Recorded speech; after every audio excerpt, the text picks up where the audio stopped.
everyone. My name is Haipei Xu, President of United Chinese Americans. Welcome to the webinar series of Asian Pacific American Heritage Month. Today's topic for this webinar is how we, as Chinese American community and others, fight back for our equal rights against many discriminatory bills introduced in this country. As a background, let me just tell you that ever since towards the end of last year, we have noticed that quite a few states have introduced the bills to restrict or ban Chinese nationals among other nationals from other countries to own real estate properties. The first bill that the Chinese community has organized to oppose is the Texas bill called SB 147. And then many other states have introduced such bills. In some states, the bill has been introduced, in others has been defeated. On May the 8th, Florida has passed the bill, and the Governor DeSantis has signed that bill to become a law of Florida. It is a very, very sad day for Chinese Americans. It is a sad day for the progress of the civil rights in these countries. We believe that these laws or these bills are highly discriminatory against Chinese Americans and Chinese nationals. We believe such bills or laws are also violating the Federal Fair Housing Act. At this point, we have Texas, Florida, South Carolina, North Carolina, Kansas, Alabama, Louisiana, and among many other states that such bill has been introduced, and the Chinese community there have been fighting for their equal treatment and therefore to defeat these laws. Now, this is, and I hope, going to be a turning point for Chinese American community in its political and civic engagement. This is the time for us to fully engage our community, to really be able to be part of this country. And this is also the beginning of a Chinese American or Asian American civil rights movement, a continuation of the civil rights movement of the 60s. In short, this is the civil rights movement of our generations. Now today, we have the honor to have a very distinguished panels that they will give us a brief introduction of what they did, how they did it, and what lesson to be learned. We have Echo Kim from Florida.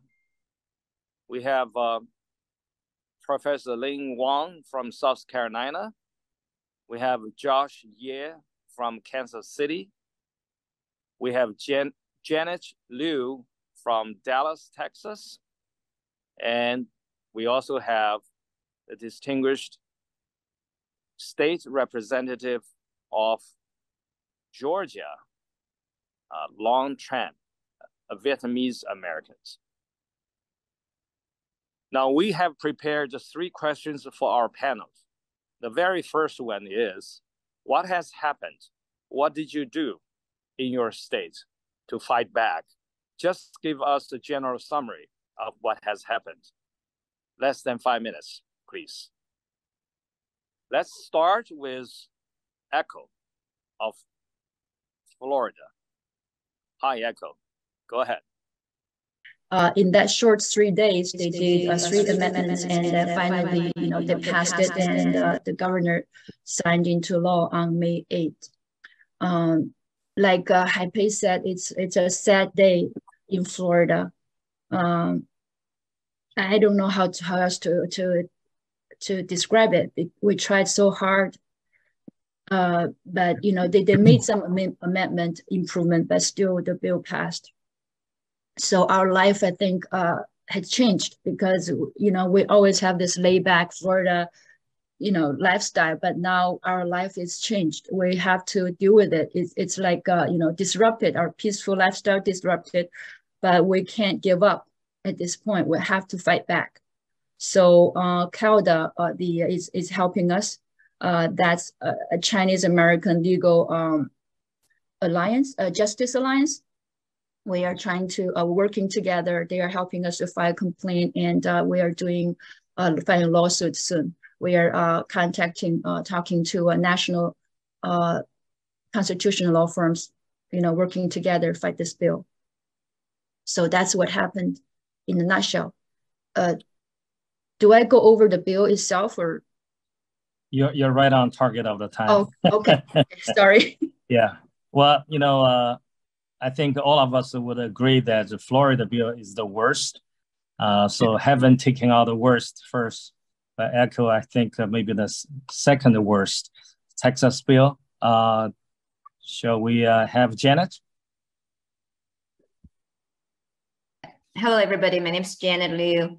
Just on full disclosure, I'm not the main organizer. I'm just one of the many volunteers together fighting the bill. My main organizer from Dallas, Jarlene, couldn't make the meeting, so I spoke on her behalf and representing the whole volunteer teams across Texas, 4 cities. So summary, they are right before we all celebrate Lunar New Year, early end of January.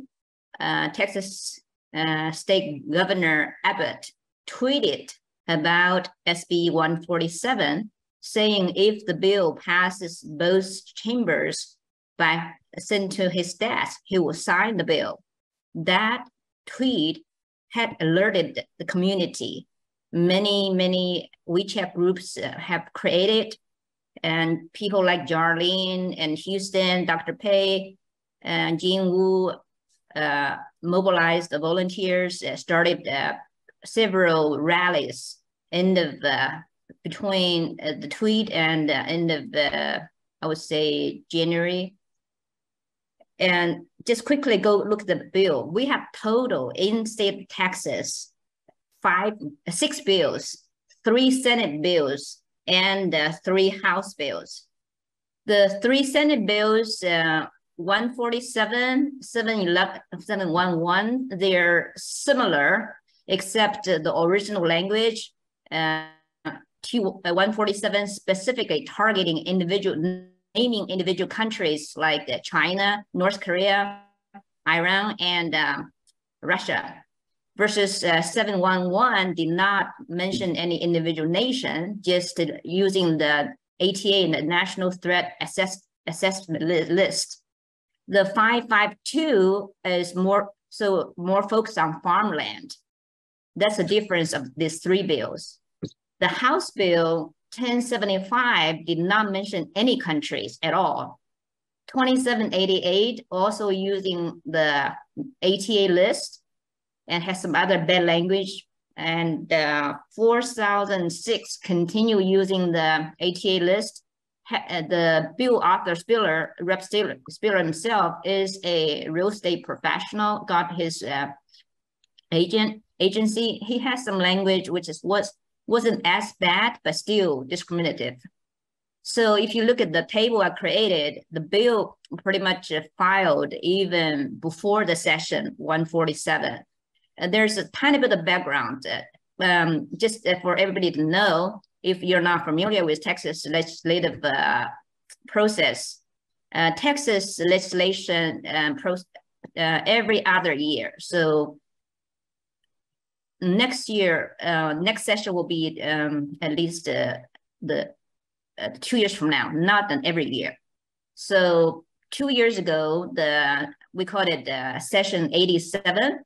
There was a Lone Star Security Act bill passed into law. Was a bill that was Senate Bill 2116, also by Senator Campbell, the same author 552, to ban, I believe, the 4 countries from buying, invest in, like the windmills infrastructure. I didn't really care much about that bill, but all these bills, they all claim that in the name of national security and to narrow down the scope of Lone Star Infrastructure Security Act, all started with that 87, 2 years ago, that Senate Bill 2116, which already passed into law.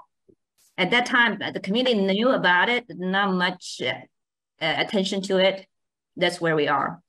So right now, in terms of where the bill, the House bill, pretty much, we had a hearing actually on the 19th, volunteer wait for a whole day, more than 17 hours. The bill, all 3 bills were kind of heard.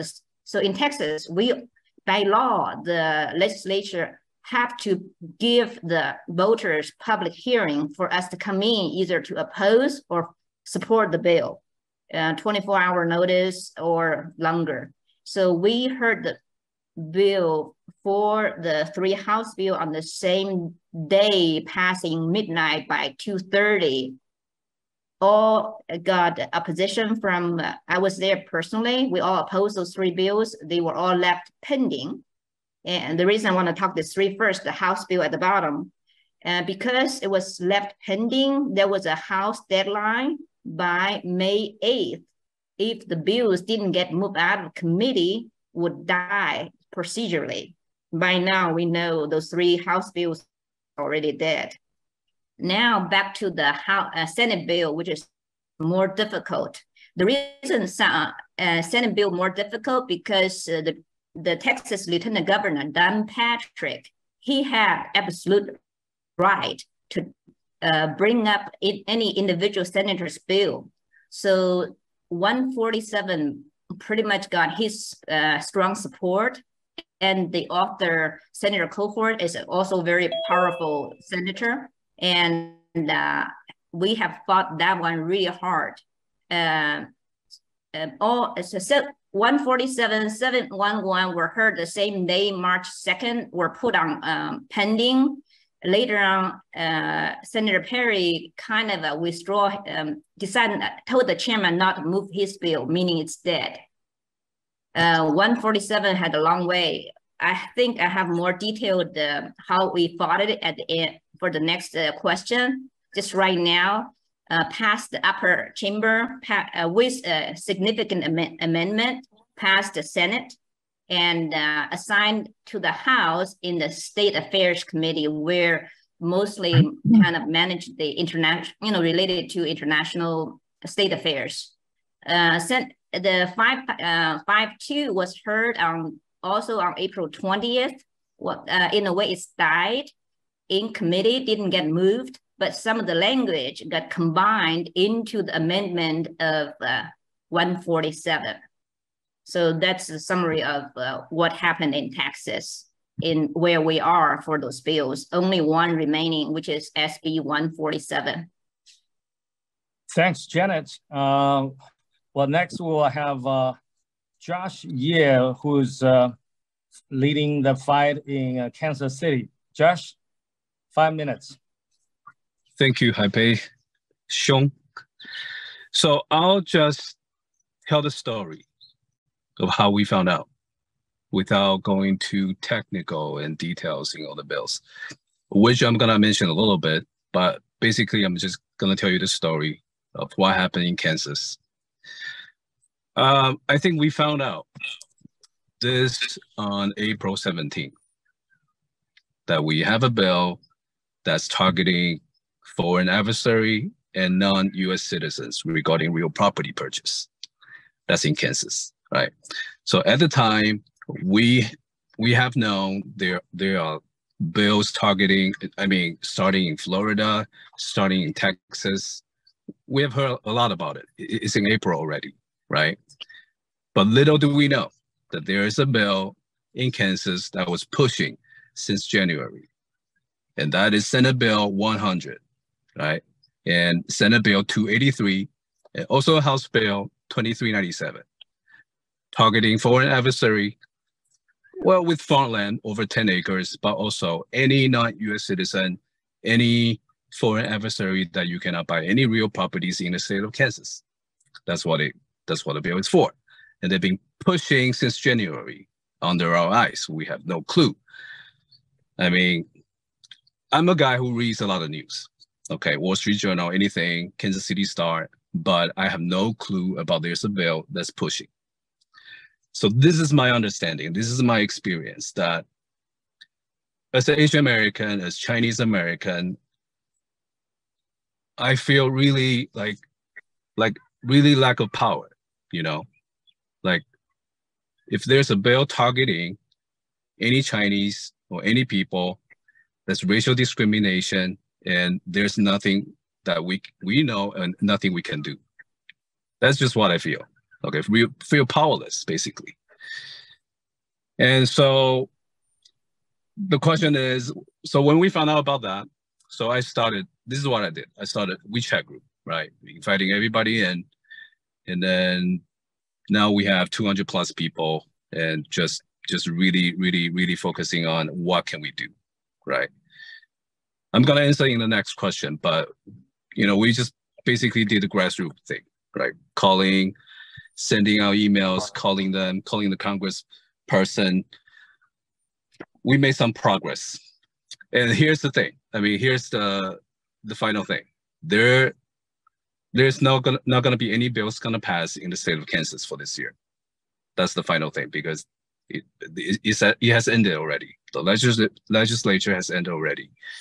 So in Kansas, there's nothing's gonna be passed this year.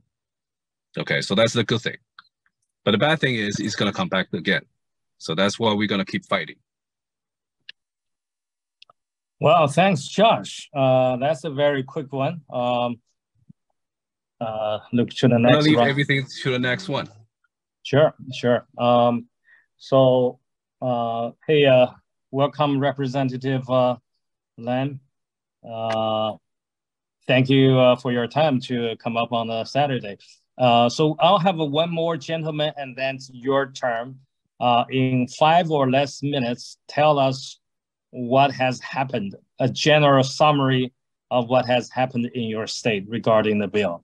So next we'll have Professor Wang from South Carolina, and they have some very interesting story there. Hey, Lin. Hey, how are you? Good afternoon and good evening, everyone. And my name is Lin. I work in the University of South Carolina, and for my off-work activity, I work for the Chinese Association of Columbia, and also the Asian American and the Pacific Islander for Public Affairs. So I'm a little bit active in the community. And what happened in South Carolina is very similar to some other states. And since the beginning of this year, we heard something happen in Texas. And then their bill, SB 174 or something, was introduced. And then that gave us a alert, saying this is something maybe happening not only in Texas, but very soon will be all over the United States. And then a group of people in the community began to pay attention to it. And then later on, as I remember, Georgia have a similar bill introduced. However, fortunately, later on, there's no lot of progress. And then that gave us another alert, say, well, coming closer. And then time flies to the beginning of March. I remember is March 7th. Let me take a quick look out of my note. Oh, it's like March 6th in the afternoon, and then we were talking about recent development in the WeChat group, and then I said, oh, maybe I have some time, and then they sent out a file that summarizing all the recent that going on with the different states. So I quickly noticed South Carolina was added, and then it's the bill number is S576. So immediately I went on their website and checked, and then checked for the content, and then well, there it is. This is a discriminative proposal against the Chinese community. So this was found, and also we found out that there was a public hearing, and it's on the 7th of March. Remember, this is like the afternoon of the 6th of March. So it's less than 24 hours, and then we understand, the timing and then the speed is the key. As we say in Chinese, 天下武功唯快不破。所以的话 we need to we realize that we need to act now. We need to act, very, very fast. So we did what we could, and then using WeChat and other social media, we tried our best to reach as many people as possible. And then in South Carolina, the good thing is the public hearing is open to everybody, not only the residents. That means if you live in Georgia, and if you live in North Carolina, you think this one is connected, is relevant to you, you can come to here, South Carolina, and then do the testimony.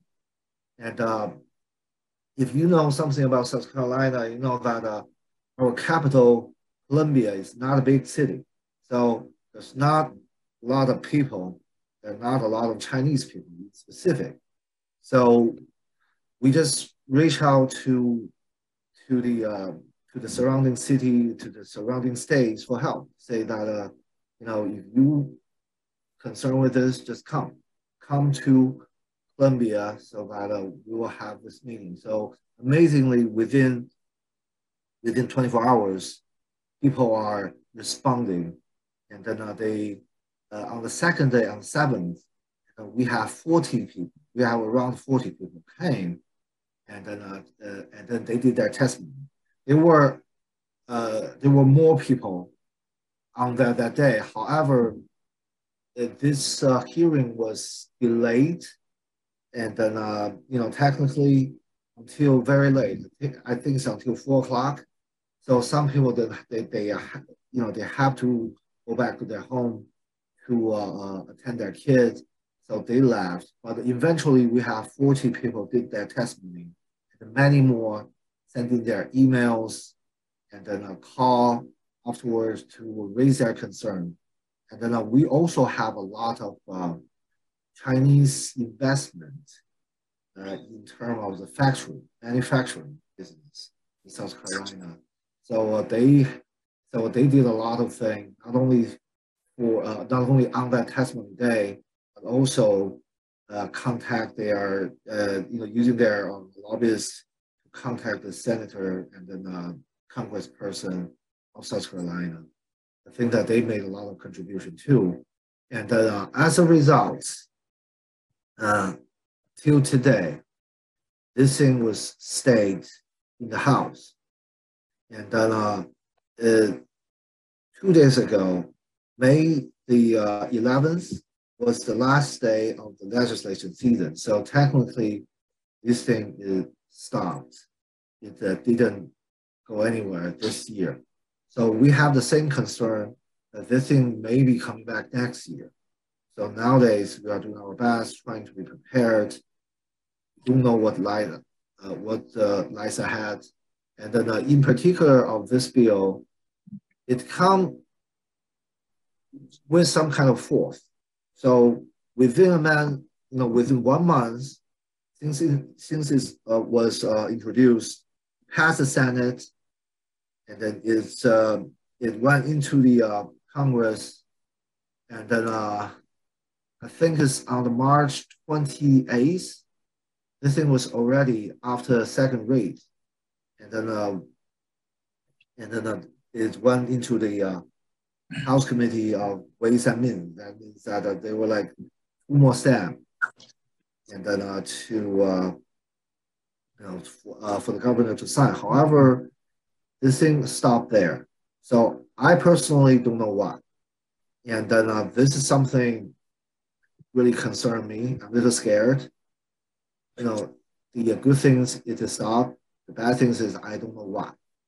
And then with this question and concern, so the best thing that we could do is to prepare ourselves and then to see what's going on for the future.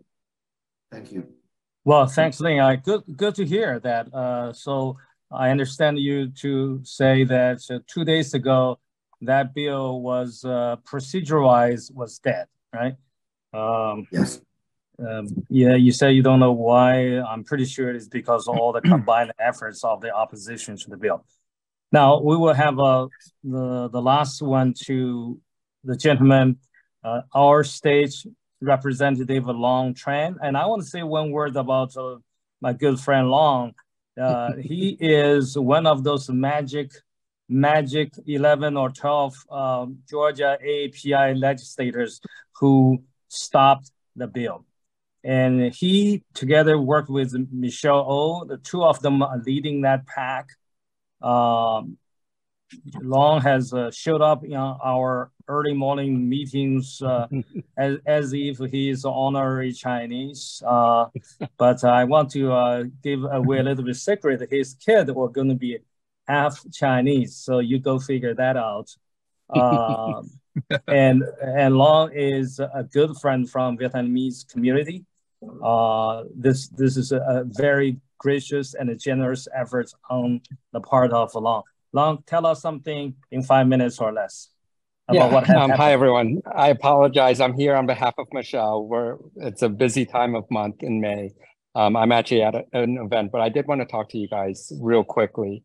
We defeated the bill quietly and somewhat easily in Georgia because of our caucus. We have 11 elected Asian Americans in Georgia, and we're united in one voice. So many of the electeds that were supporting this are neighbors. Their districts are neighboring to our district. And we made clear that we will make sure that every Asian American in your district will know what you voted for, because we're standing against this. So thankfully, out of the 4 bills, 3 of them are stuck in committee. Session has ended. And the last bill is stuck in Rules Committee. It passed the Senate, and then it went to Rules Committee to go to the House, but we kept it in Rules Committee. Will it come back? Yes. And our biggest fear is Florida. With the governor signing the bill in Florida, it will motivate the folks in Georgia who support this bill to try even harder. So right now I'm working on 2 plans. The first is to address the corporations who support the lobbying groups behind this bill. The think tank American Legislative Exchange Council has sent this template to states all over the country and to find representatives to write these bills. Target is a sponsor of the American Legislative Exchange Council. They are a think tank and a lobbying group for Target. So we need to start letting Target know that we will boycott. We will take action against Target if they do not tell ALEC to stop pushing these discriminatory Recording laws. in progress. So that's step 1. Step 2, it's time to rally Chinese candidates. It is very clear what we're able to do here in Georgia because we have a caucus. In other states and around the nation, even if they don't have a chance at winning, we need candidates willing to get out there in the public and say, because you're trying to push this discriminatory law, we're not afraid to challenge you. We're not afraid to tell voters to not vote for you and vote for us. And we're just as American as anyone else, and we are involved in this process. And so 2 very big asks of our community, but 2 very, very needed asks. We have to take on the corporations and then take on the candidates, the politicians themselves by raising our candidates. So I do have to step out, but I'll stick around for a few more minutes. Thank you. Thank you very much, Lam. Okay, with that, we can come to our second round of questions. I would like to, in the same order as we have had in the first round, just tell our audience what kind of thing that specifically that you have done, what kind of approach, this or that, or ads, or lobbying, or phone, whatever it is. Just share that with others, how you made a difference there. Now we can start with Echo again. 3 or 4 minutes. Okay, can I go over the bill very quick because I didn't get to do it the first part? I will be very brief, very quick. So this bill, I believe it's much worse. It's I don't know if it's a worst, but it's a much worse than the one in Texas. Basically has several layers. Section 1 to 6, it says it prohibits government, people, and entities from 7 foreign countries of concern from purchasing certain types of land in Florida. And specifically in Section 7, it singles out Chinese people and entities from purchasing any real property. That's the final bill. After several amendments, the final bill is like this. Prohibit Chinese people and entities from purchasing any real property that's within 5 miles of any military installation or 10 miles of any critical infrastructure. So if you do a simple Google search, it will show you that these restrictions actually cover essentially all the developed area of Florida. So this effectively actually exclude all Chinese except for green card holders and U.S. citizens, from buying any property in Florida. So it also says that any violations, including both buyers and sellers, will be subject to both civil and criminal penalties.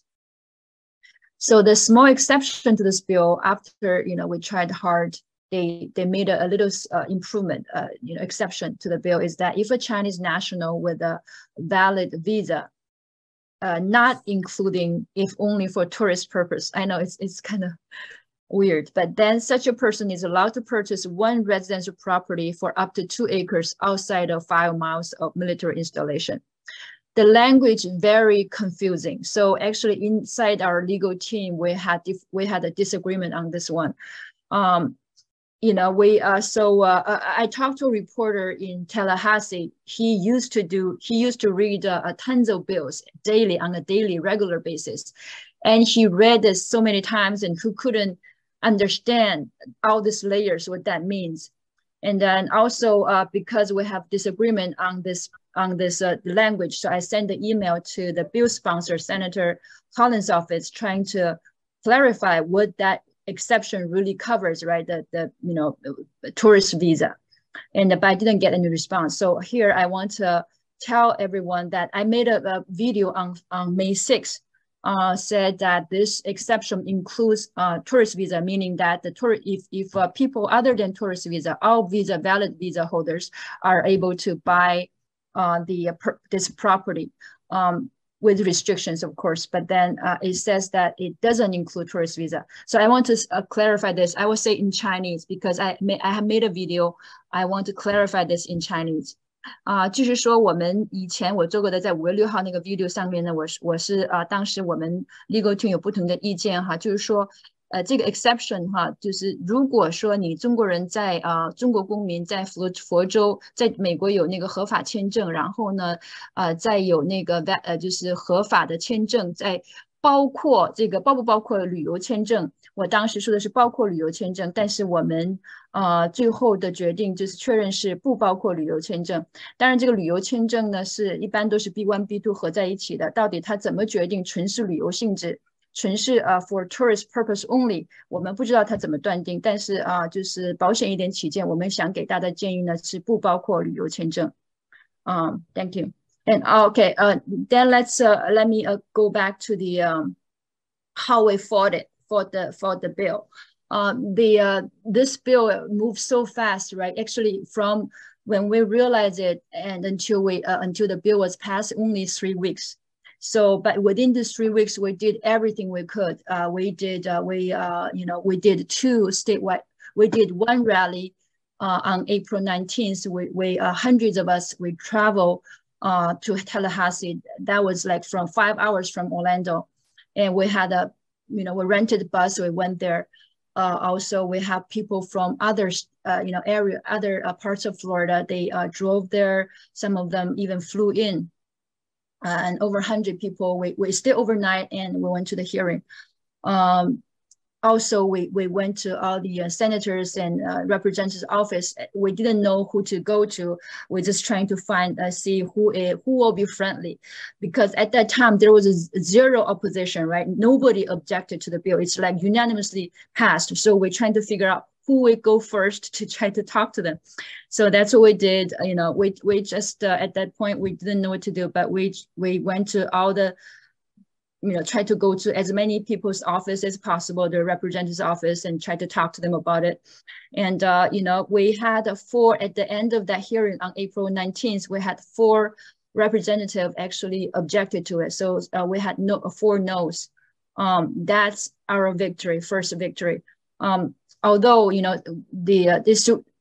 all know in Florida, I don't want to talk too much, but, it's just that's, the issue is this bill will pass basically. So it's just, but we still have to fight. So within that 3 weeks of time, we did that hearing on April 19th. We also had organized another statewide rally. Haipei was there, come down to Florida, Orlando to stand with us, and we fought together, and we had a lot of guidance from Haipei. Thank you so much for your guidance. We also had, we also made tons of emails. We wrote emails to them almost daily. Our volunteers work around the clock. Sometimes we had to, because the bill moved so fast, we didn't even have any time to rest. We had to fight one after another. Lots of days, our volunteers will work until 2-3 a.m. in the morning. So, and then we also wrote so many proposals, amendments to those senators and representatives. Just try to persuade them, just try to change a little bit. We know it's going to pass, but we're just trying to, minimize try to reduce the harm, the danger, the damage to our community. That's what we did. And, unfortunately, it passed, but with some improvement at the end, at the House level, it's passed with 17 objections versus, instead of 0 from before. And at the Senate level, it's 8 objections at the end when it passed. So that's that's how we fought it. That's our efforts. We tried everything we could, towards it. And it's still not the end. Of course, we're still fighting because the bill passed, and now it's we have to fight in court. Yes. Echo, thank you for telling us some more in details about that. And when we come around the third question, don't forget to tell us how you guys organized, especially how the FARJA was born. Okay. And that gave us a lot of hope. Right. Next, Janet. Do you bring my presentation up? Thanks. Could you make it like a full slide mode? So just quickly talk about how we fought the bill. So we, as I mentioned earlier, we had tri-city rallies opposing the bill, Austin, Houston, Dallas. I believe Houston had multiple rallies. Starting February 1, before March 2nd hearing, we, DFW Chinese Alliance, we have a political science PhD, Lin. She's put her study in practice. She's been tracking the bill, we have two major media, DFW Chinese Alliance, Gong Zhonghao and Houston Online. They've been really telling the volunteers what happened, saying the bill SB 147 already assigned to the committee, asking people to call or getting, meeting the senators.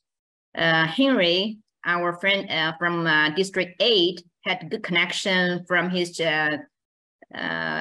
campaign volunteer, had direct access to senior Senator Angela Paxton. We had the first phone call, a Zoom call with Senator Paxton, got her support. And after that, we had total 27 Zoom calls, either with the senator themselves or with their staff.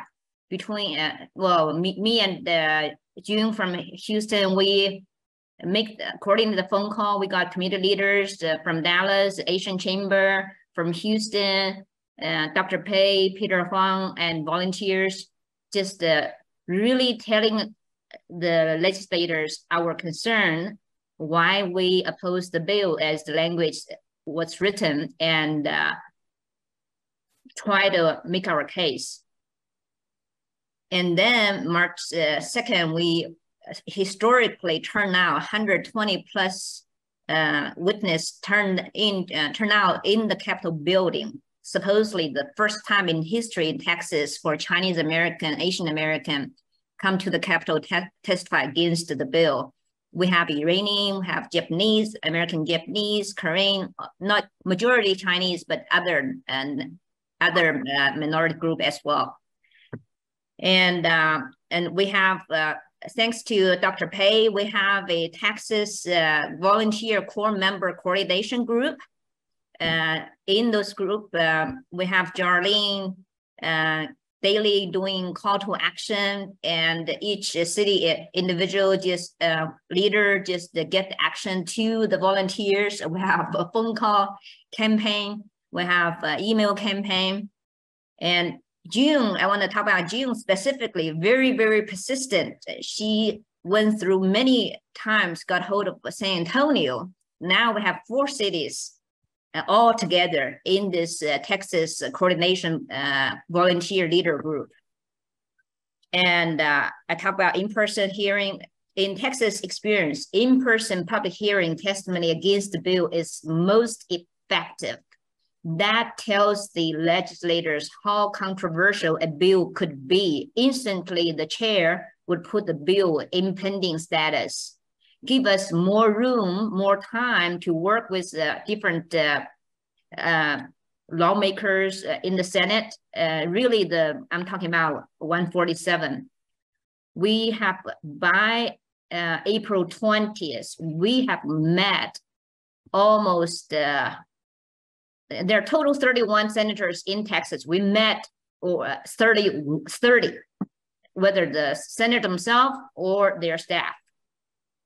So we continue rely on our Democratic senators, 11 out of the 12 opposing the bill. Meanwhile, that's not enough. Our 31 senators, we have 19 Republican GOP senators. We were so lucky. We have Senator Paxton, Senator Parker, both from Dallas. They have either strong Asian community base or have strong connection, even family connection with Asian Americans. Both senators, they have been within the GOP rank together with the Democratic senators, really did their best. Think about it, from March 2nd, the public hearing, the bill didn't get voted out of committee until April 6th. We're talking more than a month. Actually, their initial plan was to kill the bill. The third senator within the committee, 11 people, 3 Senate Democrat and 3 GOP senator. One senator. One more minute left, Janet. Anyway, more minute. Mm-hmm. Yeah, so pretty much that's where the 5 bullets, getting the Democrat support and the GOP, moderate GOP support to be able to deter and deter the progress to gain more time, and also amend the language to the minimum impact to our community. That's it. You can look at the picture on next page, the rally and the different meeting and the hearings, volunteers. Yeah, again, Janet, Texas have done so much, and you guys have dragged on so long. I really feel the pain of everybody working there. It's not easy at all. You guys are, I have to say one thing, that Chairman Mao said that the woman is half of the sky. I think in our fight against all this bill in different states, women are more than half of the sky. I have to say that. I give my kudos to you, right? Okay, well, the final got a gentleman, Josh. You're half the sky in Kansas. Yeah. Well, like I said, in the beginning, right, knowing the bill, we had no clue what to do, right? We were not really involved in the politics, right?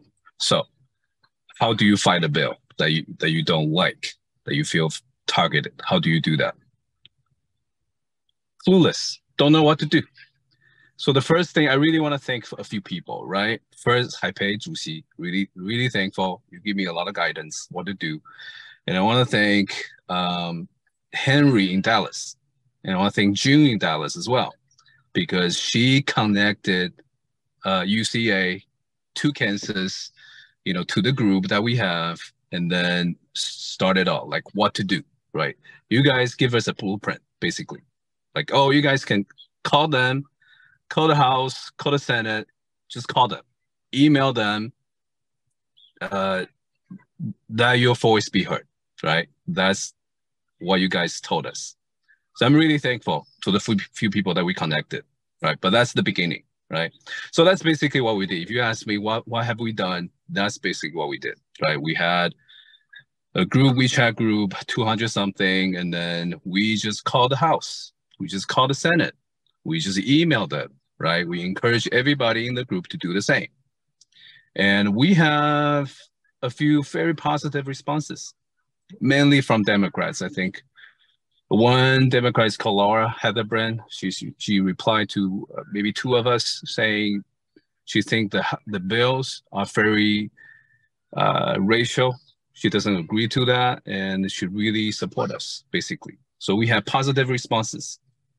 And me personally, I connected with a House representative, only Asian American, Chinese American, Xu Rui, in the House. So I talked to him for like half an hour, like, what do you need support, right? Because he told me he feels lonely sometimes. Like, he contacted a lot of Chinese, associations, but he doesn't feel like we really involved in politics. So as Asians probably in any place, in the Midwest especially, they feel really lonely, right? You don't have financial support. You probably don't have any other support, okay? So I told him, what can I do for you? And he's just really happy. And by the time, some people told me, you can start something like a PAC to really starting from the base level, to do financial contribution and to rally the Asian American candidates in the state of Kansas. And this is what I really want to do. What we really want to do is to rally the candidates with Chinese American, Asian American, to really have, from the base level, to have an impact in the state, not just in the federal level, but the state level. And that's what we really want to see, right? because we can do rally, very important. We can do all the movement, everything. But in the end, we need some voice in the House, in the Senate, on the state level. I think that's the long run. And that's when I feel really powerless, nothing to do. Like, we feel like a bill really targeting Asians, Chinese, and there's nothing you can do. We have to make a change. And that's what I feel like, this is what we can make a change. We need to rally more Asian Americans to be involved in politics. So back to what I was saying. So I talked to him like, okay, man, I'm gonna support you. I'm gonna rally behind you. You're gonna be our voice in the House to stop this bill, and which he did. He was the voice. He was talking to other people saying, hey, this bill is not really good. Not really good to the state of Kansas. It's really racial. It's really discriminatory, and I'm really against it. He was the voice in the Kansas House. So he basically stopped the bill in a way. So that's what he told me. And so I'm really glad we have someone at least representing us, you know, in Kansas. And I'm gonna do with all my powers to continue to push it, to have more Asian Americans, Chinese Americans to be in politics, you know, to have a voice, you know, because if you think about it, this kind of bill will not happen in California, right? Yeah. It's not going to be sent to a committee, even. Why? Because there's too many Asian, right? Yeah. Voices, representatives, anything. It's not going to even pass. So that's what we need to do, really, to have more voices. That's the conclusion. That's my conviction, really, just to see more Asian Americans involved in politics in not just in Kansas, in Missouri, in Florida, in Texas, in South Carolina, anywhere. We really need to stand up. That's my conclusion. Thanks a lot, Josh. You guys are really amazing there in that lonely place of Kansas City. I know the feeling in there. Thank you. I've been there a couple of times, and I know the situation on the ground. Now, in fact, so far you guys are the only PAC that was born out of this. Although technically echoes their Florida's is a C4. She will talk more about that. C4 also can have their own in-house PAC, but you know, the more the better. Last one for this round, Lin, tell us more about South Carolina. What specifically you did that slow down or stop or terminate the bill? 3 minutes. Thank you. And sure. Thank you. That we did what we could. Let's say that I think that one thing that we did most effectively is stay connected. And then, as I said, that Texas was going through a similar situation, so we learned a lot through the struggles and efforts that made by Texas. So we are not like reinventing the wheel in a sense. So I really appreciate that. And then including UCA President Xue, and then they, you know, you guys gave us a lot of help.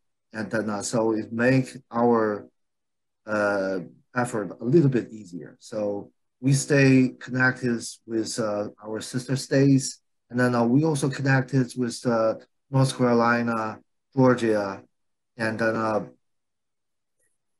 you know, we just get more people involved eventually, and then we try our best to use the social media to inform people in our community what's going on. And I really would like to thank for several people that during the process in North Carolina, Dr. Chao Weizhu, and then he is very active in the Chinese community. And then in Columbia, we have a Chinese Association, and then President Jian Yudeng, and then also Wei Chuan. And then they are very, very active. They contribute in the process. So we will be able to connect as many people as possible. And meanwhile, that we don't have any Asian congressperson in South Carolina. Nothing that I know of, at least not Chinese. But we have the minority affair community. So we keep them updated. And even this is what we found out. Even they work in the government, they are not aware of this this kind of bill. So once they were informed, they were a little bit surprised, and then they did what they could to help us to reach, certain information, keep us updated with the development of the bill, and also, as I mentioned before, the Chinese manufacturing association, their headquarters is in South Carolina, and then their president, Ms. Qi Rong, is also very involved in the process, and then using her connection to reaching certain elements of the government. I think all this eventually contribute. And then we did a little bit more. And then we are in the process of trying to document all this. And then, what has happened? And what did we do? So sometime even the near future can be forgotten, purposefully or unpurposely. But we are trying to record what happened, and then regarding a specific date, specific action, and then who vote for what, and then who has been telling the truth, who has been friendly and understanding to our community. So I would like to keep those things on the record, so that near future nobody can say, oh. Nobody can lie about it, so that people will always remember. And then very soon will be the year of another election. So whatever that they did during this process, we will hold them accountable. That's what this is how I feel. Thank you. Thanks, Lin. Well, so we are done with the second question. I have heard a lot of this term. I heard a lot about the Texas people giving help to other states, and right now, yesterday they are helping Louisiana people doing a briefing on how to testify. Our tax team is a very big family from Texas, so it sounds like they are a free consulting firm now. I think you're going to have a very good business, especially next year. I have also to disclose that I'm also involved with UCA Action, which is a political arm of UCA. It's a C4 too. UCA has done to help a little bit in Texas by putting up two billboards by the highway, one in Houston, one in Austin. So we learned some experience there. And in Florida, we spend a few $1,000, like $6 or $7 on some newspaper advertising. It's something you need to click on the newspaper there, and then it will pop up something in your face. So it's not like in Texas you can point a finger at a highway billboard. That's really nice. So I guess we have a collective thank you for our Texas team, who has done an amazing job helping other states. I don't have to mention names. There are many wonderful people from Texas. Now, our last question here for you today is, again, each person give me 3 minutes or less about what lessons you have learned and what do you plan to do in the future. Now, I hope that we can touch a little bit about our own community. What is our strengths? What is our weakness? What needs to be improved? Let's go back with the same order with Echo. 3 minutes. Sure. Thank you. Basically, I can't see my video, but you can still see the Faja, right? The logo behind me. I can't see myself. I cannot find, I don't know what happened. Okay, now it goes. So basically, this is on that day, as I said before, on that day of April 19th, we went to the hearing, and I had the same feeling as Josh. I feel like we are powerless. We had no power. I feel like we were not heard or seen. We are not visible. That's why they passed this kind of, the discriminatory bill at this level without, we didn't even know about it until a unanimous pass. And then, no media reported it, covered it. So, and even at that hearing, we just don't think they are listening. Even we tried so hard, 100 of us went there, but still, I don't feel like any of them are listening, except for those 4 that said no. So we feel like powerless. That's why we formed this almost all of us gathered together. We said we need to do something. We need to form organization to fight for ourselves. Because before we went, actually I contacted several different organizations, Asian American organizations, but maybe it's a too short a time and we didn't really, I don't know what's the reason, but nobody really did anything to support us at that time. And then, but we had an Iranian representative. We're really grateful for her. She, when I talked to her before the hearing, she felt we talked a long time. We discussed, we had several phone calls. We discussed a long time. And then she tried really hard to persuade her colleagues. That's why, we had those 4 no's. And that's how I feel like we need to really make friends in the Asian community, in other, minority communities. So we have somebody in the legislature, in the representative or Senate to either represent us or at least to, to support us. So we know that, next time this kind of bill passes, we will have, at least we will be aware of it. So, and then this is the first, I believe it's the first political organization that was formed in Florida to fight for our own cause. Our mission is to, have allies with other Asian Americans and in other groups. And also we want to have our own representation, have our own voice in the legislature, by either supporting that the people who can, speak for us, or who is one of us.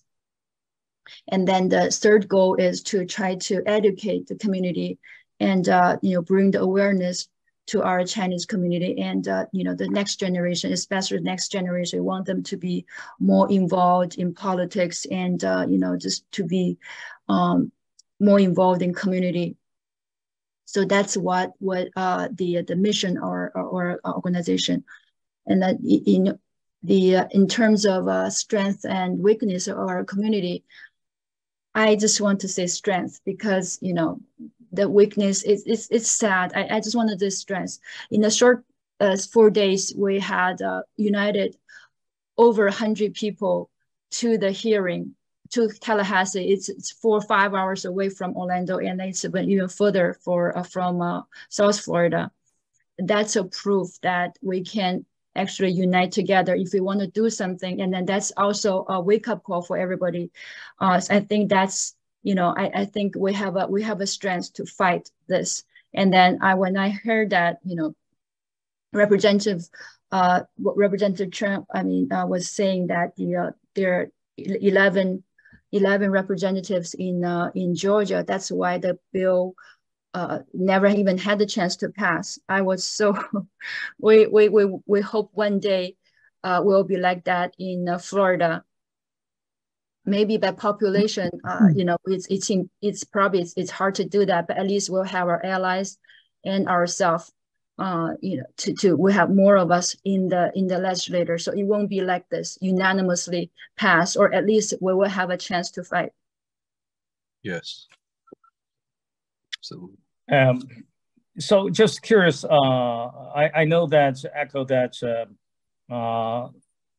federal lawsuit will be ready soon to challenge this law in passing Texas. In addition to legal action, do you have any plan for in the longer term to repeal the law? To repeal the law? Yeah, I think the attorneys we have been talking, especially the it's leading by CALDA. So and then we are talking to other national law firms. Okay. Will file a lawsuit to repeal the law. And you are talking about long-term goals. I was just having a meeting with our board. We discussing where finalize our bylaws, and this is different from all previous organizations that we have, Asian organization locally. Yeah. This is pure political, education and political, because we're a C4 organization. We are doing community outreach and educational programs, as well as political activities.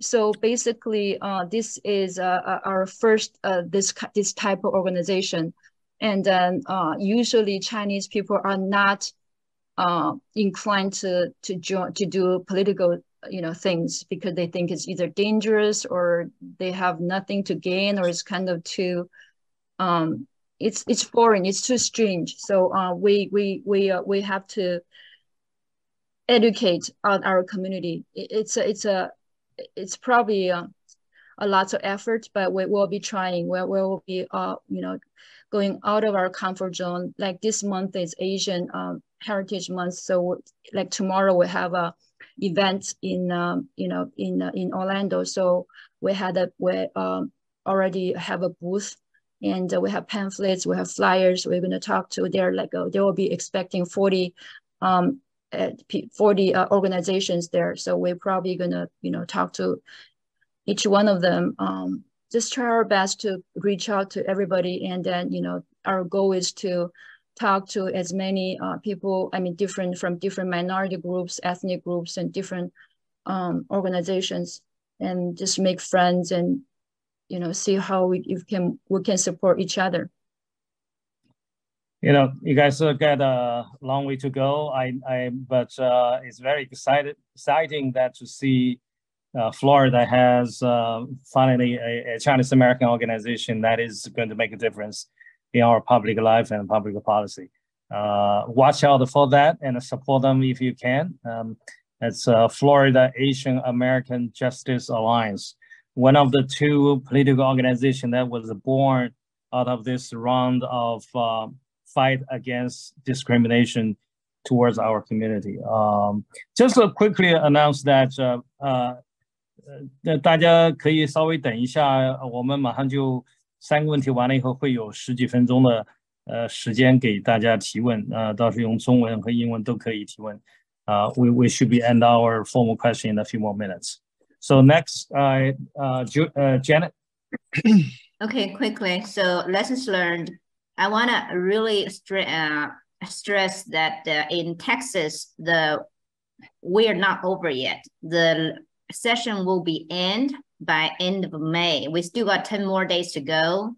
It's too early to claim any victory yet.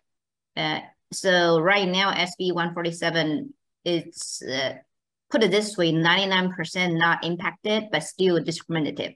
That being said, we haven't spent a lot of time talking about long-term goal. This is just some preliminary thoughts.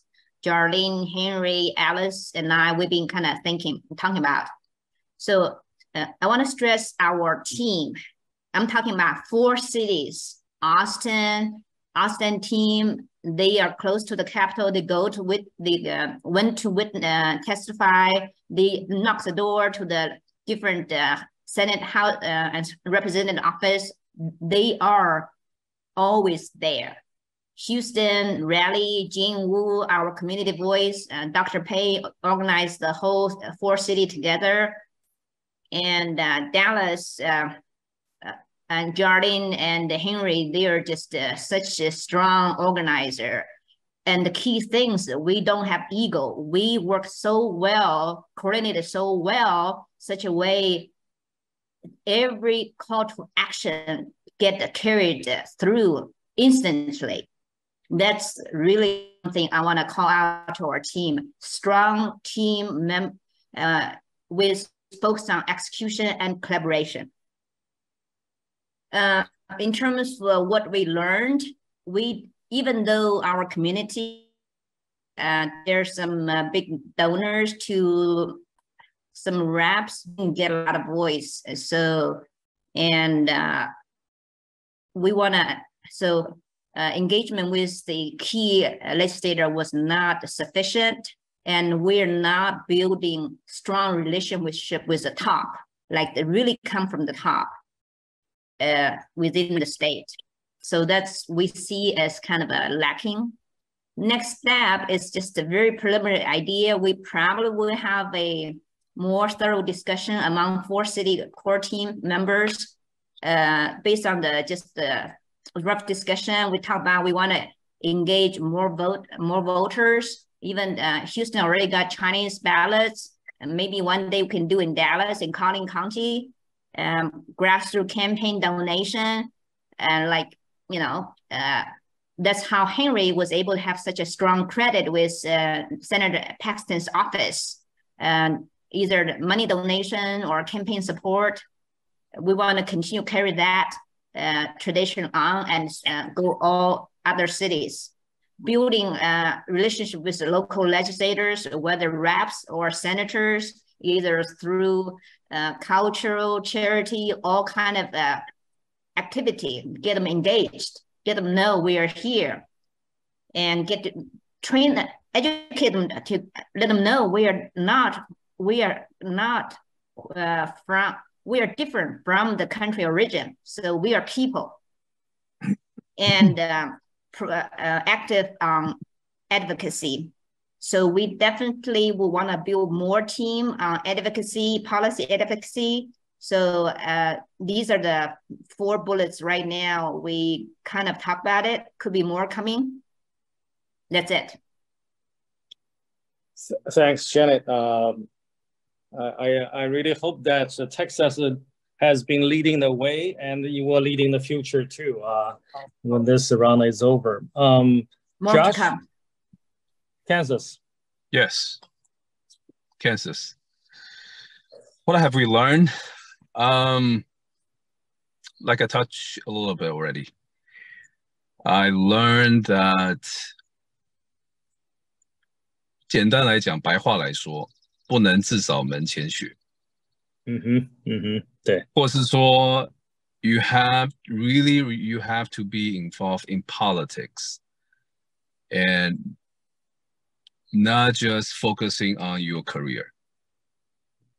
That's what I really felt and what I learned. And in fact, the Indians got so much better in Korea because they know how to do politics. Absolutely. So actually, once you really do the corporate career better, you better do some politics. Yes, but many Chinese doesn't think that way. You know, probably some Asians don't think that way. They're just focusing on their thing, their job, their little restaurant, their little stuff, and focusing on that. But any other things, they don't involve, right? Yeah. But I think that needs to change. If we really want to have a voice right now, like at this point in America, as Asians, as Chinese, we have to change. Our paradigm, our thinking, the way we think, it has to change. And so what to do, I really don't know. I mean, it's like 现在感觉四面楚歌, you know, it's happening everywhere.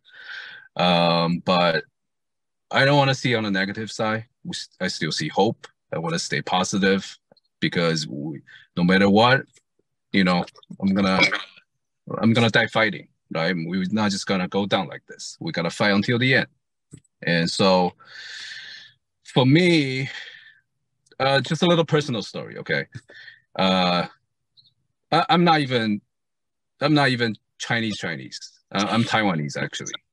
Okay, but the way I see this is it doesn't even matter, because as Asian Americans, they are focusing, the America is focusing on the foreign adversary, focusing on the Chinese people. In the end, we all look the same, right? The Asian hate is gonna go up for sure. And then my kids, my descendants, if they want to stay in America, then I need to prepare for them. I have to speak up, like, hey, United States, you cannot keep doing this. This is not who you are. We believe in equality. We believe in liberty.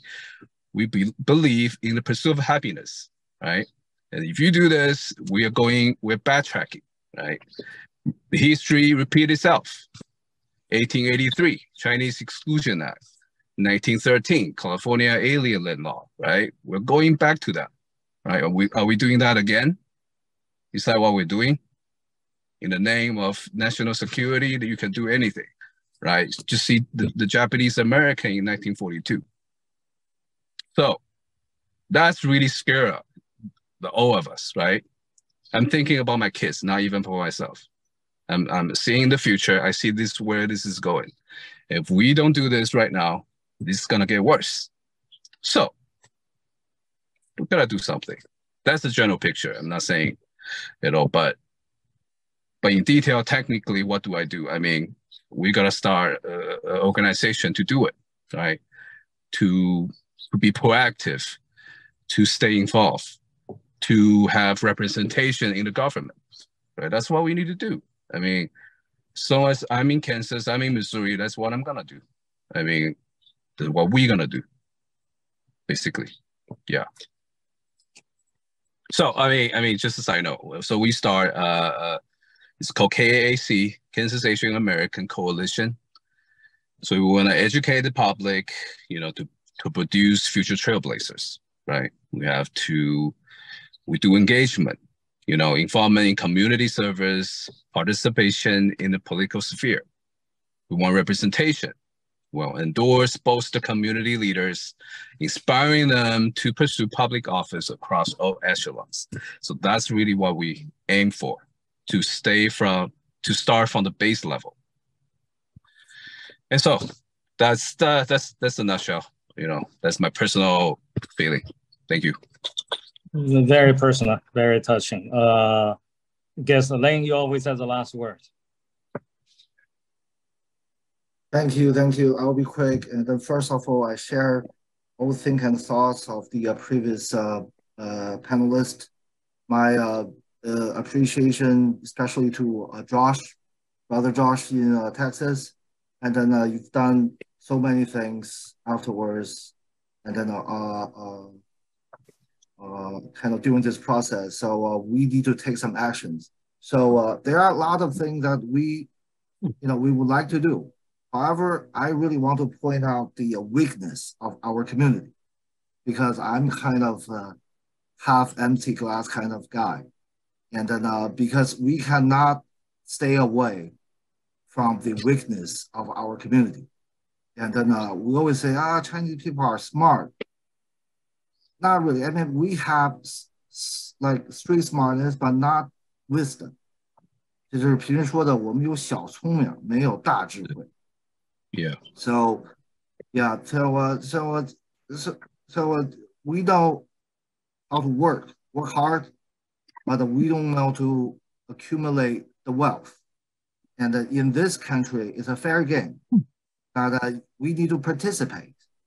And if you are not participating in this game, in this democracy, and then some others will participate, but not on your behalf, not on our behalf.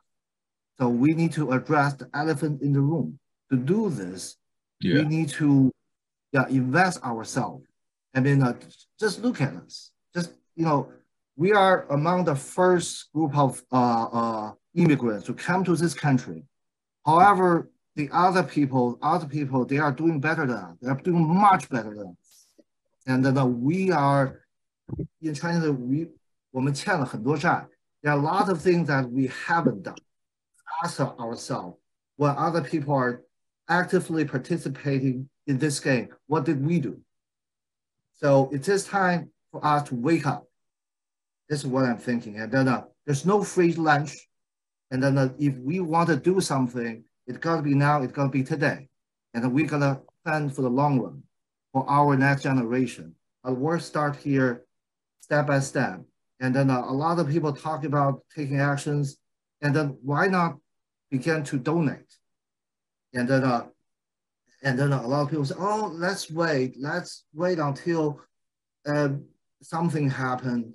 And then let's wait, there's some group of people making something, and then we can participate. Let them wait until they prove they are really worthy of our investment.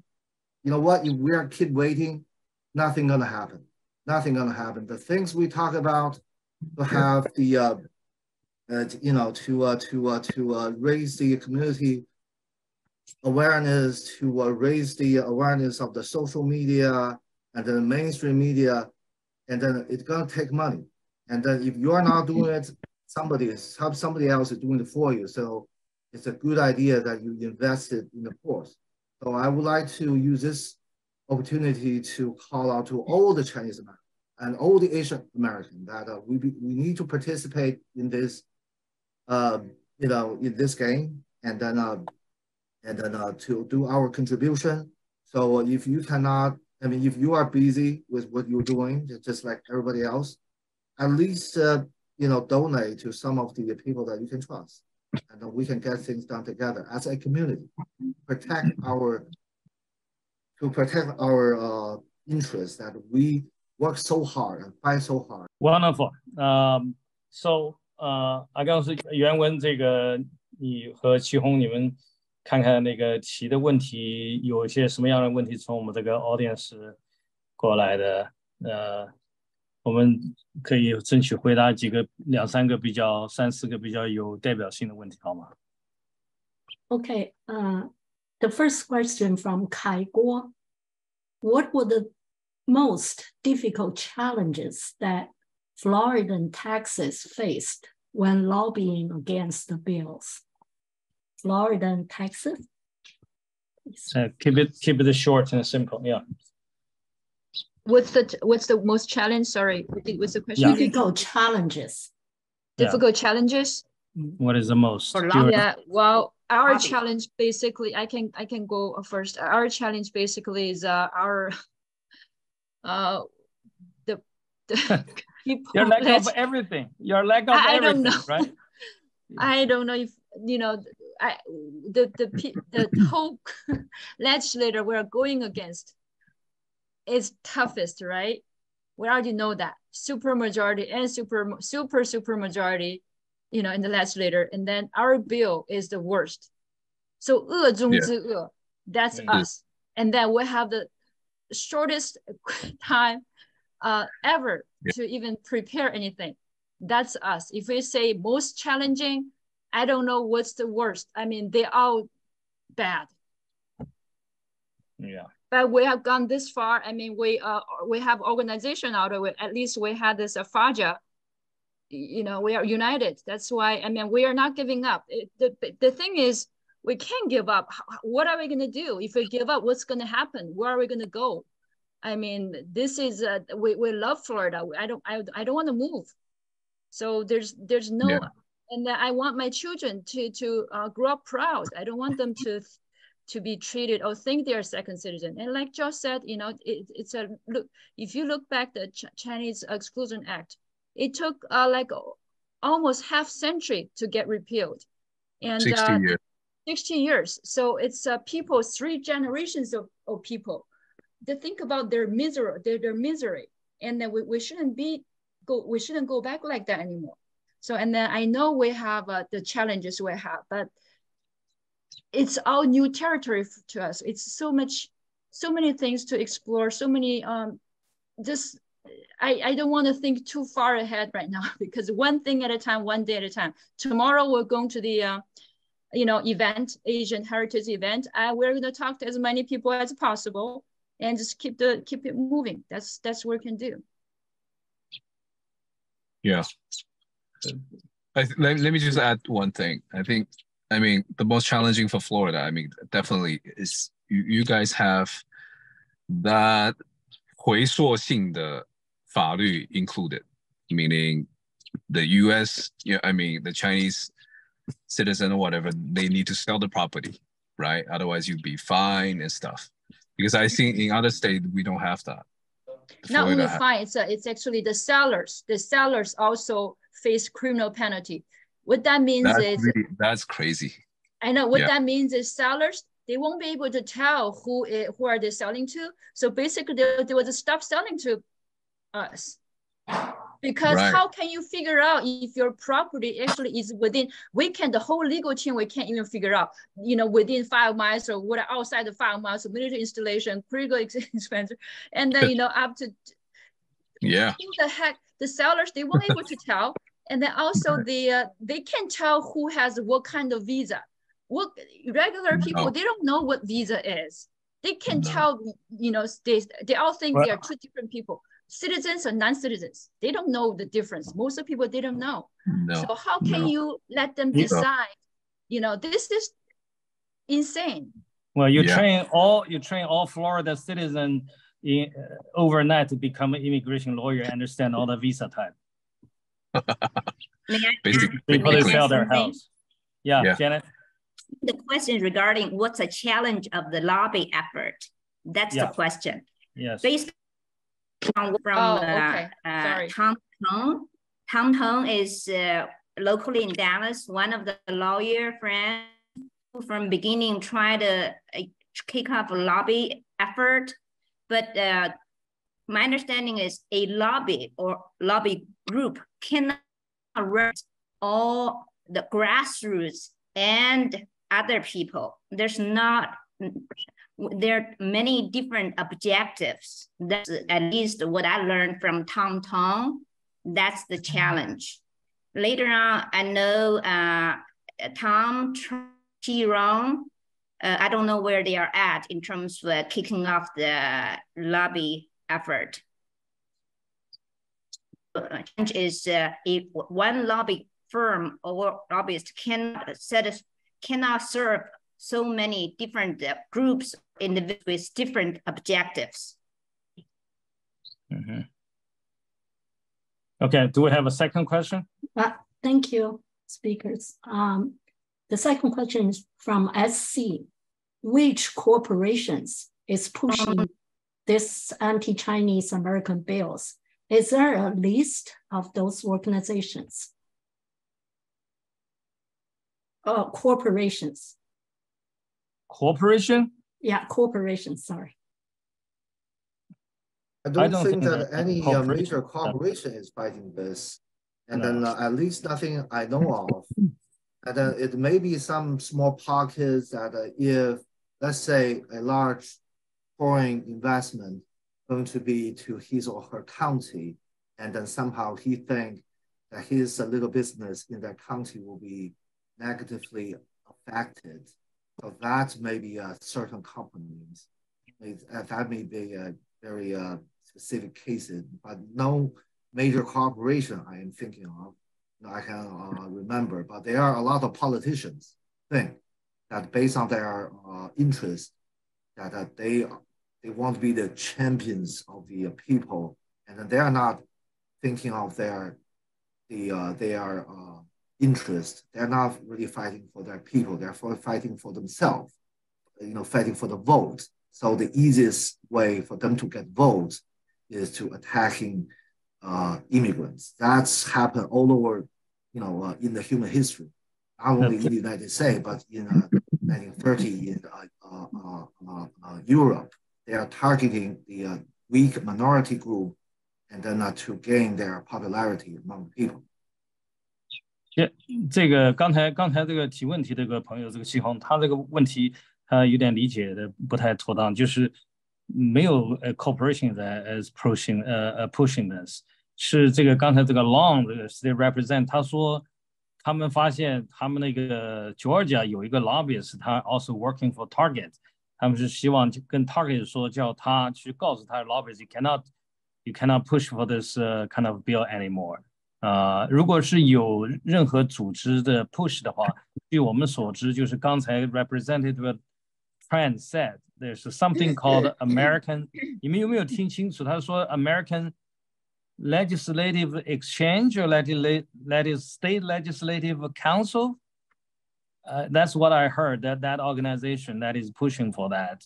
It's a conservative group somewhere with a $5 million annual budget. Put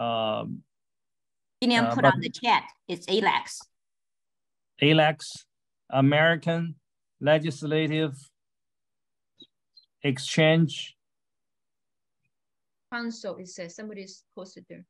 Yeah, okay. We can go to the next question. Yeah. Next question is for Echo. What is the legal ground to appeal Florida SB 264? Well, the legal ground right now is still the, the Constitution, violation of Constitution and violating the Fair Housing Act, because they're single out certain nationals, people from certain countries, and especially from China, from prohibiting, basically deprive of property ownership. And that's against the 14th Amendment. That's unconstitutional, and also that's against the Fair Housing Act. Okay. Right. There's a question from Ray Liang. Is it time to form a Chinese American National Council and to coordinate the current fight against landfills? Happy probably. Yeah. No, what's the panelists? What I think Professor Liang's question is intended at what kind of a national initiative that we can do, because this thing is all over the country and it's going to come back again and again. What is our national strategy? I guess that's what he was asking. Yes. I'd like to hear you guys out on this. Okay. Anybody else? Yes. Sorry, can you repeat the question? I'm sorry. Okay, the question is, it's the time to form a Chinese American National Council to coordinate the current fight against discriminatory land bills. Okay. Is it different from, does it mean this is different from UCA? Something more legal? What does that mean then? I think, I don't know, that National Council needs to be community-wide, political-wide, yeah. Maybe including UCA, yeah. Look, I mean, to me, I think definitely the more, I mean, the more the better, but we need to focus, right? National level, state level, base level, any levels, we need more people to stand up.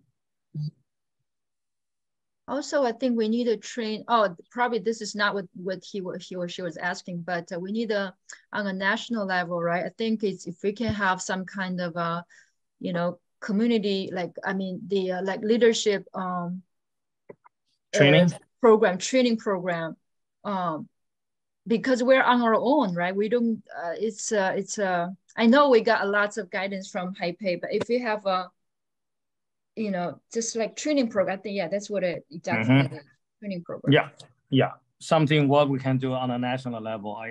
I do think training is a wonderful place to go. Yeah. And I think we are doing it.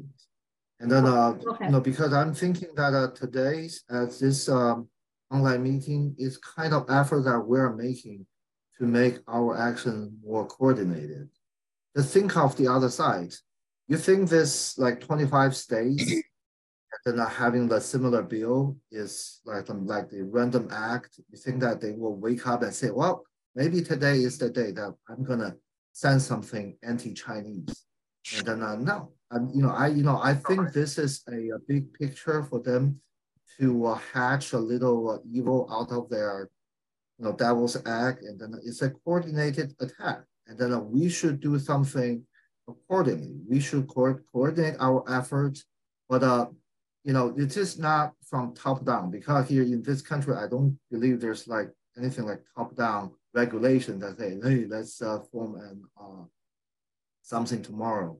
I think among this grassroots movement, some group will emerge as the champion, as the leader of this movement. And then whoever did the most, and then will win the heart of the people, and then the people will gather around that organization and form a nationwide, leader of the movement. Thank you. How about one or two more quick? Yeah, 2 more questions. Helen Lee wants to know more about lobbying as well. She wants to know if you have any suggestions about effective lobbying for new policy, new laws, any suggestions. And also if speakers can share your email. New policy, what is that? About lobbying, lobbying for new policy, new laws, any suggestions for effective lobbying.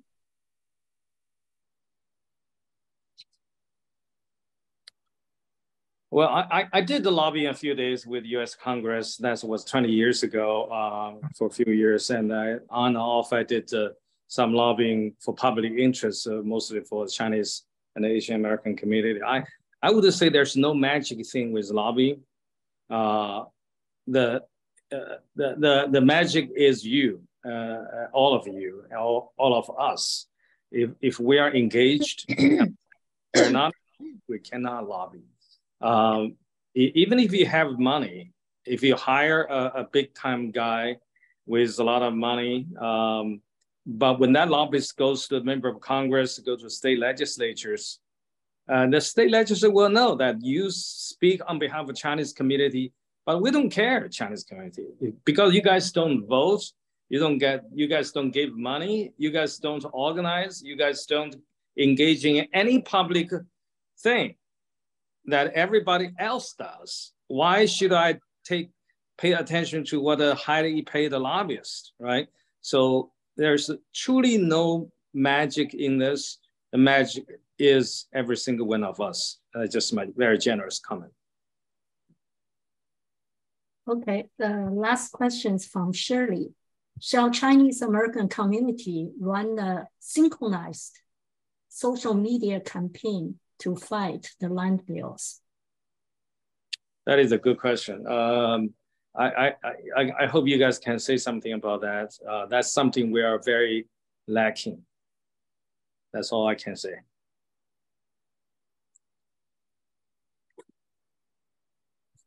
Synchronize the media campaign. Synchronized and all states in one. What do you mean all states in one? Every state, we can organize all the representatives, all the states to synchronize campaigns, synchronize messaging against land bills. Oh, so this is not just talking about media, it's talking about a social media campaign. It's about social. WeChat is what people use, but you have a limit of 500 people. A lot of people don't even go on Facebook. Me among friends are only few lonely people on Facebook, on Twitter. So Facebook, I think, no, I think have a bigger Twitter number of groups. Twitter, I'm not good with Twitter myself. The thing is, Twitter is that everybody if you want to discuss and debate a political issue, a law, a controversial issue, go right to Twitter, because that's where people pay attention to laws, politics, presidential elections, who is good, who is bad. All of that kind of thing is on Twitter. And the speed of turnaround of events is very fast on Twitter too. Faster than so really we need to really promote our our American Chinese community to go to mainstream media instead of get out of chat. Because actually, I can add something to that. WeChat is helping us and killing us at the same time, right? Yeah, yes. So for the mainstream media, I mean, social media, I think that's very important. We tried a little bit during that 3 weeks period. We had I was doing YouTube, right, for Chinese and YouTube channel, and also WeChat, not WeChat channel, which they have in China, it's not WeChat channel, I forgot what that is called. 腾讯什么这种东西. Anyway, that's the YouTube equivalent in Chinese. So I did that. But for a mainstream English version, we had some volunteer help us made some YouTube videos, and we also had the websites, and we were in the process of making like Twitters and Facebooks, but then she had to stop, so we had to recruit more volunteers. I'm calling on, we have 80 people here tonight, plus the rest of us less than 90. Now, if你们如果知道有任何一个人可以在用英语做这个 social media 很 effective 这么一个人的话 let me know. UCA, we need to have somebody who doing English communication, get on Twitter all the time or YouTube. We don't have such a person. So yeah, like a younger people, we did that. The volunteer who helped us, she knows what kind of message that need to send to the younger people to reach out to the other people. So it's different from our first generation Chinese. Yeah. So but we had to impact people are this group. This group need to be motivated to get out of that. That's the challenge. Even within our group. Maybe we should have some Twitter training class. Train everybody. People just don't. They're not comfortable. And I just want to point out that you guys are, you haven't mentioned the TikToks. That's how old we are. So young people, they don't go to Facebook. Some maybe go to Twitter, but they are on TikTok. So these we need to stay updated. And then the young people is the way. And then they are the future. They are the method. And then TikTok. But right now, young people don't care about SB 147. That's the reality. Number one, they should. Number two is that if they don't care about it, then whose fault is that? Maybe we as the old generation, we didn't pay attention ourselves many years ago. Maybe we didn't talk to our young people about this, but now will be the time. So now will be the starting time. Let's talk about it with them.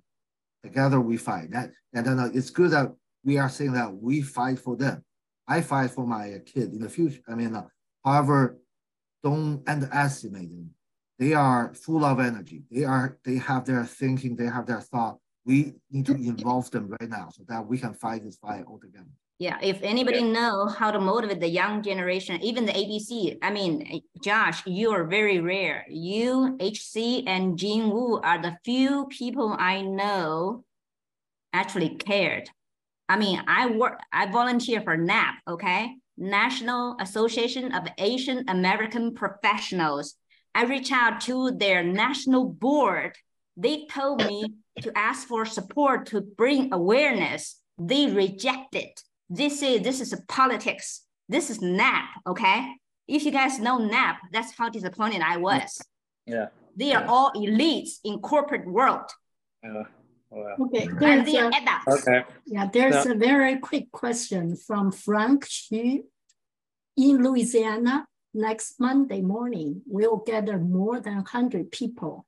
Do we need to report to the police department? Yes, get a permit. No, well, actually, the answer is depends. Really, every city is a little bit different on that. It's better safe than sorry. I would say try and ask for if they need a permit or not. If the city don't have time and it's a Monday morning, I would say that when they do that, try to avoid the stopping traffic, try to avoid making too much noise. As long as you keep the order, not into stopping other people from traffic, you may have the policeman tolerate of you. Yeah, that's what we did for our rally in Tallahassee. We just basically we were not walking around, just standing in front of the street corner, and that's what we did. Right. Because just short of time. So everywhere there's same questions popping up. Okay, I guess we come down to the end of this. This is the beginning. I want to remind everybody, next year is a presidential year, and then all this thing is coming back again. Don't 有那个侥幸心理. They're died. They're not interested. They lost interest. No, they are coming back next year. I'm pretty sure. Well, our next year we don't have legislative session in Texas. Texas is only exception on that, right? So, yeah, and this year will be the election year, and then in South Carolina, the election season starts in November, and we need to call more people to vote, and at least to make our voice heard. Chen Li, you may have last words to say here. Chen Li of Tennessee, they also passed their state has passed that bill, and they have lobbied in a very private way to their state legislature, but made the bill much better. Didn't kill that, but now it's in a much better form. Although we are still not happy, but it's much better than before. 陈立在不在啊？不在，我们就 He looks like she's here. Unmute. Yeah. She's off mute. Say? Hey. We'll give you the last chance.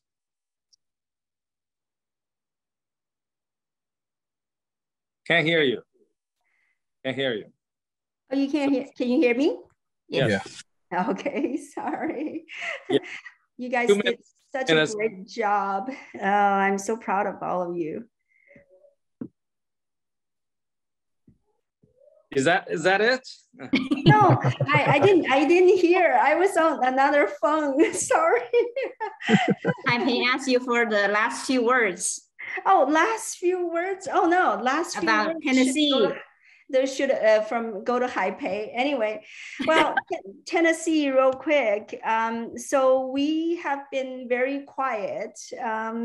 So we've been very fortunate this year. So we did have a bill. The legislature passed the bill, but the bill would actually, I think, one of the least harmful one. We would prefer them not passing anything, but you know, they end up passing something. But the bill basically followed the Treasury list of companies. The sanction list. Yeah, the sanction list. Yeah, the Department of Treasury sanction list. So it didn't name China as a country, which is the one of the least harmful ones. So except the companies listed are mostly military companies, and also some of the sanctioned, you know, companies is already on a federal list. So the state really didn't single out any particular country in this case. So we're fortunate. But one thing I would say though, so we were very close to be added to the list. But the good thing is through our relationship, our previous relationship with the legislature and also the chamber and the business community, that they are very wise to steer clear of targeting a particular country. So we're very lucky this year. But I've told my community that we may not be always so lucky. So we need to be prepared. We need to build long-term relationship in each level of government. That means from the governor's office, the lieutenant governor, and every level, we need to build that relationship. And business community, all the legislatures, and whether they are in your district or not in your district, and just build broad relationship. And then business community, also other ethnic groups, other advocacy groups. So we work in Tennessee. I'm in Nashville. We partner also statewide. All the Chinese community organizations are on one WeChat group. So if there's something happening in one region, we can just one click of a button, everybody knows. So also, we are partner reaching out and to other advocacy group like Turk. We have a very large group, Tennessee Immigrant and Refugee Coalition. So a lot of the other groups are a lot more mature than the Chinese community groups. So we are partnering with them to, get involved in voter registration, Day on the Hill, advocacy, and just helping out in the community. We have to raise our antenna. Basically, we need to know what's going on, and with our, just foot on the ground, and just continue to reach out. And that would be my last word is you can, outreach and just stay connected, reach out, and stay united. We need UCA. So Haipei has been running all over the place, all over the country, and he's only one person. So we, and we need to support UCA to be, continue to build up our organization nationally. And we also need to have alliance at the local, Chinese community organization. So we're all in one network. So this is the time for us to build up that network.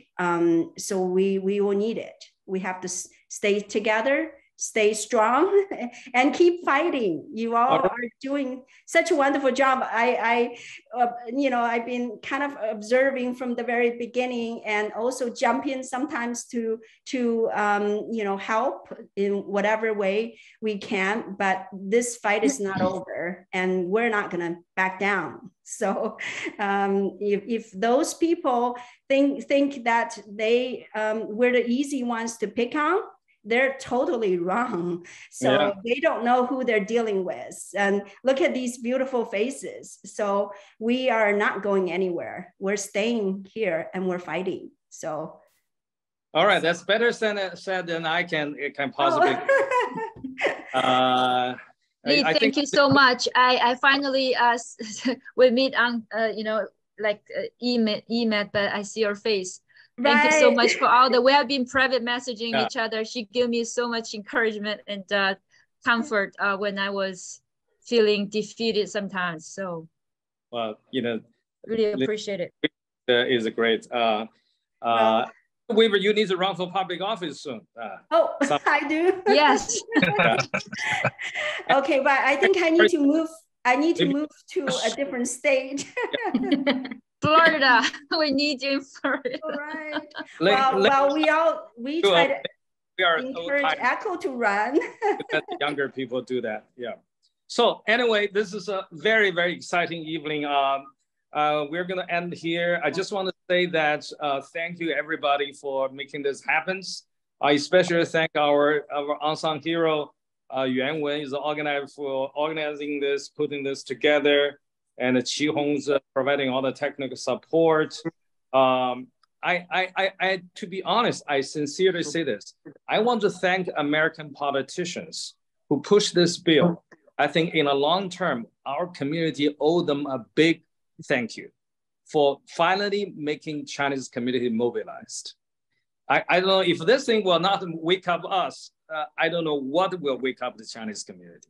Right? Well, there's a word in the Bible, Haipei, is what they have meant to be evil, God will turn it into good. So I believe this. Wow.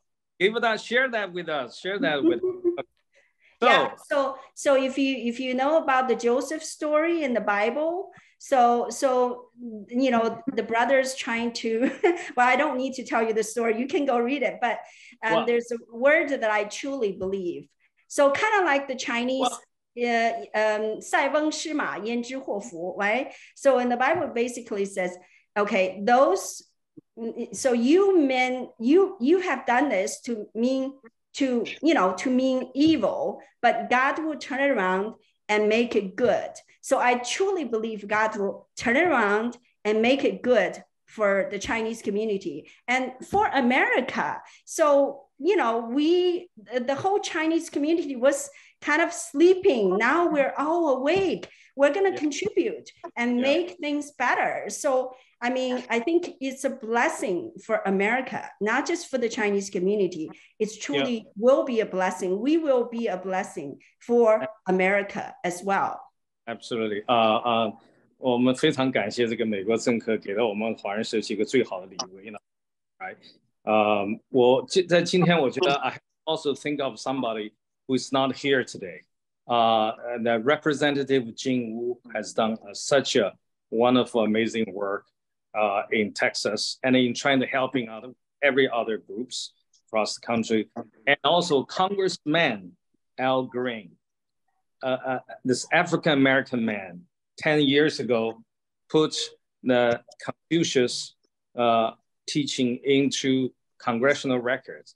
And now from Houston, he's working with our community there and his Black community and Latino community. They put together a 3-minority coalition right there in Houston to fight a long fight. I'm not trying to be political, but I'm just saying that we need to reach out more to other groups. And in this case, actually everywhere we go, ECHO can be the testifying for that. It is our African-American brother and sister who stood up and to say what the hell is going on, what you're doing is wrong. In Alabama, we don't even have, nobody know the bill already passed House in Alabama 3 days ago.